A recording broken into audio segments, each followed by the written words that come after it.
Higit sa lahat, maraming salamat po sa mga taong walang sawang nakikinig at sumusuporta sa bawat programa ng Radyo Serbisyo sa Istrenta.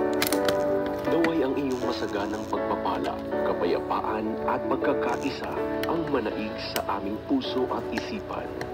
Naway ang iyong paglingap ay sumasa amin palagi at ang iyong pag-ibig ay magbibigay sa amin ng pag-asa at kapanatagan.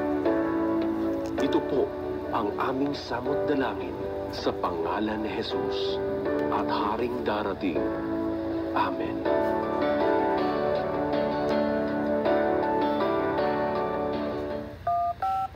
Ito ang DWPM Radyo sa Istrenta.